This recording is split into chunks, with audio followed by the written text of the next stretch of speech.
Bonjour à toutes, aujourd'hui on parle d'un sujet essentiel, les analyses biologiques à faire avant de commencer un traitement de la ménopause. Pourquoi c'est si important? Parce que beaucoup de femmes démarrent un traitement, parfois même une hormonothérapie, sans avoir vérifié l'état global de leur métabolisme. Et ça, c'est un peu comme vouloir construire une maison mais sans vérifier les fondations. Donc, je vais vous expliquer simplement les 5 analyses vraiment indispensables avant toute prise en charge hormonale ou complémentaire et à la fin, je vous donnerai aussi une liste complète que vous pourrez télécharger en PDF. La première analyse, c'est le bilan lipidique complet. Ça, c'est le point de départ également de tout suivi. On va mesurer le cholestérol total, le HDL cholestérol, le LDL cholestérol et les triglycérides.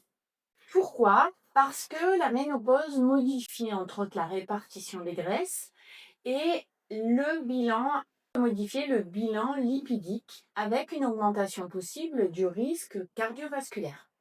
Le HDL, c'est celui qu'on appelle le bon cholestérol qui protège les artères. Et le LDL, c'est le mauvais cholestérol, celui qui fragilise lorsqu'il est trop élevé. Ce bilan, il est donc indispensable avant toute hormonothérapie. Deuxième analyse, le profil glycémique et si possible également l'indice OMA. Deuxième étape, en fait, c'est vraiment évaluer la résistance à l'insuline. On va doser la glycémie à jeun, l'insulinémie, l'insuline dans le sang, et on calcule l'indice OMA d'insulinorésistance. C'est cet indice qui indique si votre métabolisme du sucre est un peu ralenti. Et c'est capital parce qu'à la ménopause, on prend souvent du poids, non pas uniquement à cause des hormones elles-mêmes, mais à cause d'une résistance à l'insuline silencieuse, dont on parle peu, un marqueur que l'on oublie trop souvent, alors qu'il prédit le risque cardiovasculaire et neurodégénératif. Quand cette analyse est élevée, elle reflète entre autres un manque de vitamine B9, B12, B6 et corriger ce déficit, c'est déjà réduire une partie du risque global au niveau de la santé lié à la ménopause. La quatrième analyse, c'est la vitamine D. On en parle beaucoup et pour cause. La vitamine D, elle agit sur les os, mais aussi sur l'immunité, sur le moral, sur le sommeil et sur toute la régulation hormonale et le système endocrinien.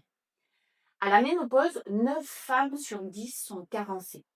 Un bon taux de vitamine D, c'est plutôt entre 40 et 60 nanogrammes par millilitre, voire même au-dessus de 60.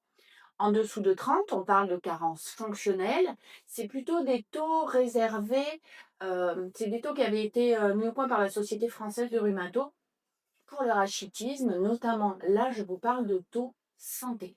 La cinquième analyse, c'est la CRP, aussi appelée CRP ultrasensible. La CRP ultrasensible, elle mesure l'inflammation chronique de bas grade, celle qui fatigue, qui bloque la perte de poids et qui favorise aussi l'insulinorésistance. Une CRP supérieure à 1 mérite déjà une vigilance accrue. Maintenant, voyons les analyses bonus, je dirais. Il y en a d'autres, c'est celles que j'appelle les analyses bonus, mais qui deviennent indispensables selon votre profil. Tout d'abord, la fonction rénale. Créatinine, débit de filtration glomérulaire. Ensuite, la fonction hépatique avec notamment les transaminases, azates et alates, mais aussi les gamma-GT. Ensuite, on va rechercher la carence en fer avec le fer, la ferritine qui mesure les réserves, mais encore mieux que ça, le coefficient de saturation de la transférine qui, lui, est encore plus précis que la ferritine qui peut augmenter un peu si on a une inflammation en même temps pour une raison X ou Y. On va faire également un bilan thyroïdien, à minima TSH et T4 libres. Et passé 45 ans, je recommande aussi vivement, même si ça n'est pas une analyse biologique, de réaliser une ostéodensitométrie. Il faut savoir que ces analyses, si vous n'avez pas de prescription médicale, vous pouvez les réaliser, que ce soit les bilans biologiques ou radio, mais il n'y aura juste pas de prise en charge par l'assurance maladie. Ces analyses, elles permettent d'individualiser le traitement et d'éviter les mauvaises surprises. Voilà pour les 5 analyses à ne pas négliger. Elles ne prennent hormis la dernière, qu'une prise de sang et elles peuvent vraiment changer votre suivi. Je vais vous préparer une checklist complète que vous pourrez télécharger au besoin. N'oubliez pas de vous abonner pour ne rien manquer des prochaines vidéos. On oppose la santé de la femme ou la médecine esthétique. À bientôt!